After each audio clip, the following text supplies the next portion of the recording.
Olá meus queridos, tudo bem? Que prazer poder estar aqui com você nesse canal abençoado, trazendo mais conteúdo aqui para vocês. O assunto mais falado dessa semana é o of the King, the power demander, take best, the King, the fair Disney. É uma palavra que não é nem inglês, nem português, nem não sei qual é, não tem nenhum dialeto.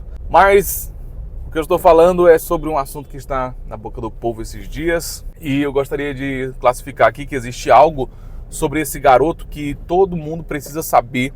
É algo muito importante, eu vou esclarecer aqui para que todos saibam, todos pensem bem antes de fazer qualquer comentário negativo acerca de tudo isso. A internet ultimamente só fala sobre esse assunto, né? Eu até não sei o nome do rapaz, talvez daqui a pouco eu me lembre, mas na minha cabeça é só o menino do Of the King. Eu não lembro mais muita coisa sobre ele. Mas eu acho que isso, de certa forma, envergonha um pouco o evangelho, porque as pessoas colocam todo mundo num só bolo, né? Colocam os cristãos evangélicos como gente maluca que... E não que a gente não seja maluco, né? A gente é meio louco mesmo, mas não como está sendo pintado aí. Mas enfim, tá todo mundo criticando esse menino e eu acho interessante nós não perdermos a sanidade, né? As pessoas, eu vejo muita gente perdendo a sanidade, esquecendo que tem um garoto ali de 15 anos e estão... atacando, né, um menino, um adolescente maturo ainda, não é responsável, né, nem juridicamente, nem tem mesmo capacidade para se responsabilizar por muitas coisas, né, e aí as pessoas atacam, falam coisas pesadas e tem um ser humano ali, né, por trás de tudo isso, tem um ser humano e é muito importante a gente ter muito cuidado com as nossas palavras, a forma com que nós lidamos com alguns determinados assuntos, para que a gente não possa receber o julgamento de ter matado alguém espiritualmente ou destruído uma vida. Até porque esse menino, ele não tem culpa totalmente das coisas que estão acontecendo, mas ele tá, passando por uma situação que ele é influência do meio, né? De um sistema que foi criado, né? De cristãos evangélicos que simplesmente estão vivendo aí uma coisa bem bizarra, né? Um evangelho estranho, onde as pessoas preferem o entretenimento do que a leitura bíblica, onde as pessoas gostam de shows, de revelação, cara que revela o nome completo, que revela alguma coisa sobre a vida da pessoa, né? Parece umas coisas de adivinhação, tipo aquela mulher que Paulo repreendeu, que ela tinha um espírito de adivinhação, sei lá. Deus me perdoe se eu estiver julgando as pessoas, mas a Bíblia mesmo, o pessoal não gosta mais de ler a Bíblia. Até mesmo cristãos que ficam na igreja por muito tempo, se eles forem sinceros para si mesmos, eles vão entender que, infelizmente, as pessoas nem leem mais a Bíblia, não tem mais tempo para pegar a sua Bíblia, estudar e ler diariamente. Se você pegar um cristão, talvez ele vai ter aí várias semanas sem ler a Bíblia dele. E aí, com essa falta de leitura bíblica, surgem muitos falsos profetas, pregadores, pessoas, e isso acaba influenciando também, né, outras pessoas, e aí os jovens, os adolescentes, as crianças acabam também sendo levados por essas influências ruins, e aí surge, né, pessoas, crianças, adolescentes, e aí eles acabam às vezes ficando na linha de frente para pegar a pancada toda de críticas. Por isso que esse rapaz aí, a gente tem que ter muito cuidado com ele, entender que isso não é um problema simples, mas é um problema mais crítico, algo pior do que o que nós estamos vendo aí, é um problema estrutural. E aí a gente percebe esse rapazinho, né, de 15 anos apenas, tendo todo essa situação de... Ele parece assim que ele imita os adultos, né? Ele imita alguns adultos que já existem aí, que são pregadores, que são reveladores, né? Um pessoal da Kodak, que acabam influenciando esse menino. A gente percebe que ele tem mesmo a mesma pegada, parece que não é ele, parece que ele está imitando alguém, né? E eu confesso que eu fiquei com muita pena desse garoto, né? De tudo que ele está passando, toda a perseguição, tudo... ameaças e tudo mais. Ainda bem que eu soube recentemente que o conselho tutelar deu uma pausa no moleque, deu uma segurada nele, né, para cuidar dele. A intenção não é ruim, a intenção é boa, né, é tirar ele de uma exposição, é muito perigoso tudo isso que ele está passando, né, tanto pro psicológico dele, até mesmo também contra a vida dele. Então é muito importante ele passar por esse processo, né. O conselho tutelar segurou, os pais parece que acordaram para o que está acontecendo, né, e vieram proteger o filho deles e deram uma segurada. Eu acredito que ele não deva parar de pregar, mas eu acredito que ele deva ser acompanhado, né, nenhum ministério, gente, a pessoa pode chegar e de qualquer forma e pregar. Tem que ter um processo na vida, né? Um pregador, um homem de Deus, ele passa por processo na sua vida para se preparar para chegar nesse nível, até porque existem pressões, existem tentações, existem questões, e é muito importante passar por um processo de crescimento, de amadurecimento, conhecimento, enfim, para que a pessoa possa poder ministrar na vida de outras pessoas. Por isso que eu acho que é muito importante ele ter pastores, né? Líderes, homens de Deus, né? Doutos na Bíblia, um pastor, um líder, alguém que cuida de igreja, que cuida de pessoas, alguém que seja visionário, mas que cuide de vidas, né? Eu soube que o Eliseu Rodrigues quis cuidar dele, né? Mas parece que ele tinha uma agenda tão cheia que não foi possível o Eliseu cuidar dele. Enfim, é bem complexo essa situação. E isso me faz lembrar um pouco da minha infância, gente, adolescência, porque eu fui um pregador mirim, né? Aos 11 anos eu fui consagrado a diácono na minha igreja, na Assembleia de Deus, fui consagrado a diácono aos 11 anos, e eu passei por muitas fases na minha vida, né, de pregar em rádio, pregar em igrejas. É claro que na minha época não existia a internet como existe hoje, né? Não existia isso, esse boom da internet não existia na minha época.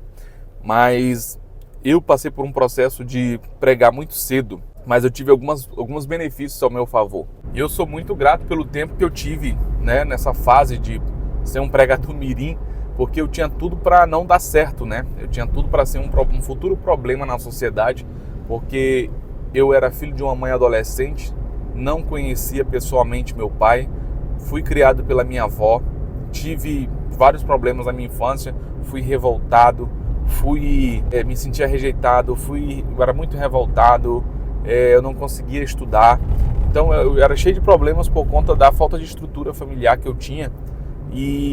Mas o que eu acho interessante é que um dia eu entrei numa igreja evangélica, né, levado pela minha avó, que me criava, conheci um pastor que investiu em mim, que cuidou de mim, que disse que Deus tinha um plano na minha vida. Nunca ninguém tinha dito que alguém tinha um plano ou queria alguma coisa com a minha vida.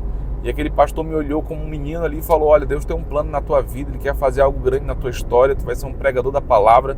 E aquilo mexeu comigo de uma maneira tão forte que eu tomei posse daquela palavra. Esse pastor era o pastor Ezequias Brito, lá em Lábrea.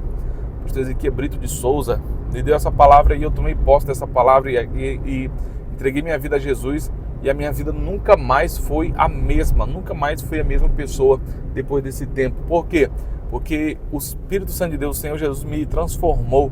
E a partir daí desse tempo eu lembro que eu me tornei um pregador da palavra, muito criança ali, pré-adolescente, adolescente, já pregava a palavra de Deus em vários lugares. E a minha diferença para esse menino, que eu percebo, que eu vivi o que ele está vivendo, né? Uma fase ainda imatura, mas com sede de estar fazendo alguma coisa ali. Talvez ele não tenha maldade, ele esteja só ali pregando.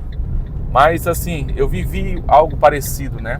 Essa questão de começar a pregar cedo. E aí, só que eu tinha um diferencial, que eu tinha líderes, eu tinha pastores que cuidavam de mim. Por várias vezes eu até cometi erros, né? E meus pastores me orientavam. Eu era muito bem acompanhado, tive homens de Deus que me acompanharam. Primeiro foi o pastor Ezequias, que foi meu líder, né? Tive o pastor Ezequias, tive o pastor Pedro Santos, o pastor Eliezer, tive o pastor Edson também, o pastor Edson, que cuidou de mim. Então tive vários pastores. Esse eu estou falando dos coordenadores que cuidavam de mim, mas teve outros pastores. Então eu sempre prezei por ser acompanhado, orientado, seguir conselhos de grandes homens de Deus que poderiam me ensinar alguma coisa, mesmo eu sendo ali um adolescente. E mesmo assim eu cheguei a cometer erros, né?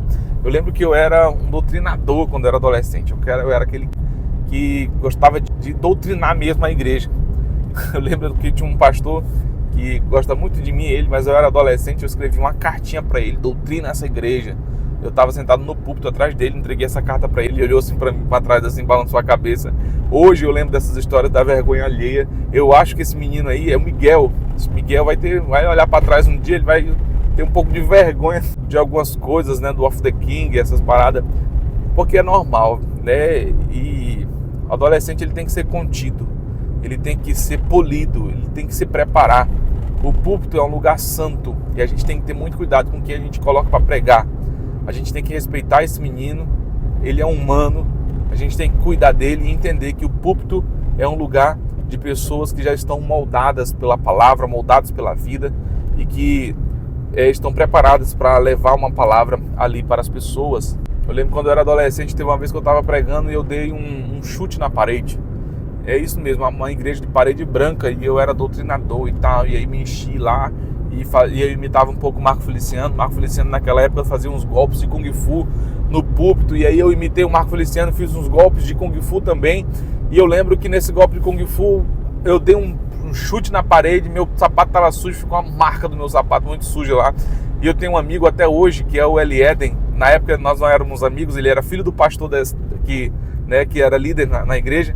E aí eu lembro que ele falou, eu tinha tanta raiva de ti antes de te conhecer, porque o papai falou, olha, vai limpar lá a parede da igreja que o pregador pregou lá, e deu um chute na parede e tá só sujo lá de lama. E aí o Elieden foi, ele e a Elines, que é limpar a parede lá. Ele e a irmã dele, né, foram limpar a parede lá, porque eu tinha tacado o chute na parede. Bizarro, né? Mas é isso, é imaturidade. A gente tem que ter muito cuidado com quem a gente entrega o púlpito, ver se a pessoa já tem maturidade suficiente para pregar a palavra. Mas, gente, eu não sou contra o ministério infantil ou adolescente, porque, gente, isso é muito bom para o jovem, para o desenvolvimento pessoal, para ele se tornar um grande homem de Deus, para ele até melhorar na vida mesmo, em vários sentidos da vida.